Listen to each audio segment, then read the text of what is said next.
बड़ा लड़का कहे कि मैं नहीं रखता, छोटा लड़का बोले मैं नहीं रखता इस बूढ़े बाप को, कोई नहीं रखता है। दोनों भाई अलग अलग हो गए, उस बूढ़े को कोई रखने को तैयार नहीं, दोनों का बंटवारा हो गया। एक ने दूसरा मकान ले लिया, एक ने दूसरा मकान ले लिया। एक कहता है कि पिताजी अब कहां जाओगे तुम? मालूम है ऐसे ऐसे बुढ़ापे कट रहे हैं इस धरती पर। बड़ा बेटा कहता है 15 दिन मेरे पास रहना, 15 दिन छोटे के पास रहना। ध्यान रखना, वो जब 31वें का महीना आ जाता है, ना बड़ा रखता है ना छोटा रखता है, वो आदमी मंदिर में गुजारता है दिन। ध्यान रखे, जब तनख्वाह आती है तो बड़ा कहता है मुझे दो, पेंशन मुझे चाहिए, छोटा कहता है पेंशन मुझे चाहिए। बाप की दौलत सबको चाहिए, बाप किसी को नहीं चाहिए। ध्यान रखिए मान्यवर, यही राम राज्य है, यही भगवान महावीर का देश है, यही रामकृष्ण का देश है। जिस कृष्ण की पूजा करते हो उसने एक मां नहीं दो दो मां को जगत पूज्य बना दिया।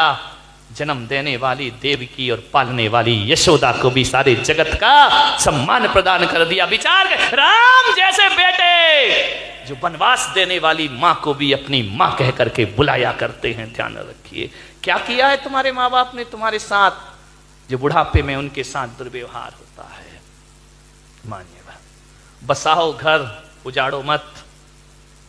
थोड़ी सी समझ रखो, समझदारी रखो। आप भी मां बाप बनेंगे, आपकी भी औलाद होगी। और जो दिन बूढ़े मां बाप को दिखा रहे वो दिन तुम्हें भी देखना पड़ेंगे। ध्यान रखिए मान्यवर, क्या हो जाता है बचपन में दो भाई लड़ते हैं मां बाप के सामने। तो छोटे थे ना जब तुम लड़ते थे दोनों भाई, कहते थे मम्मी मेरी है, मम्मी मेरी है, मम्मी मेरी है। छोटा कहता था नहीं चल हट, मम्मी मेरी है। छोटे थे तो कहते थे मां मेरी है, मां मेरी है, मां मेरी है। और बड़े होकर कहते हो मां तेरी है, मां तेरी है, मां तेरी है। मेरी कहने वाला कोई नहीं इस धरती पर। मान्यवर, विचार करिए, जिस घर में मां बाप की आंखों में आंसू आ जाएं, तुम्हारा किया हुआ सारा पुण्य मां की आंसुओं की धार में बह जाया करता है।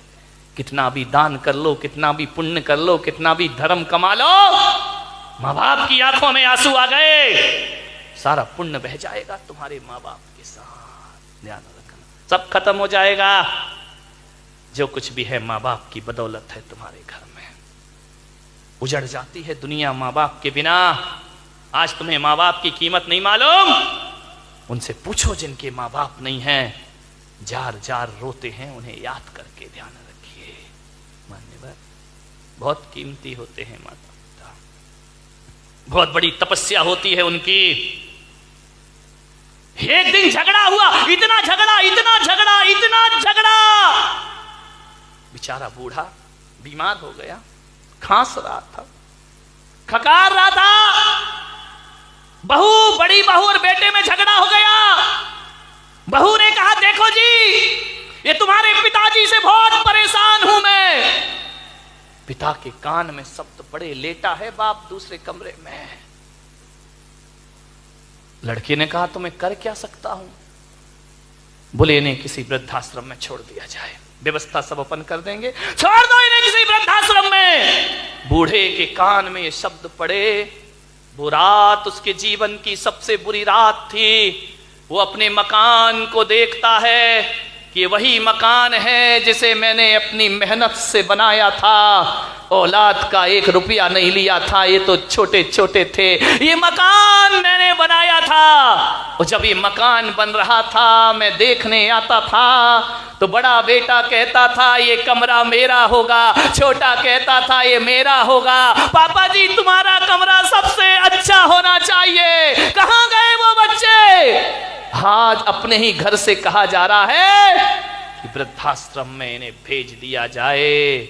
वाह रे इंसान, देख जिसके लिए सब कुछ बर्बाद किया, आज वो मकान तुझ पे हंस रहा है। पागल, न ढंग से जिया, न ढंग से खाया, मेरे लिए सब कुछ करते रहा, और आज मैं यहीं खड़ा हूं, तुझे मकान छोड़ के जाना पड़ रहा है। ध्यान रख।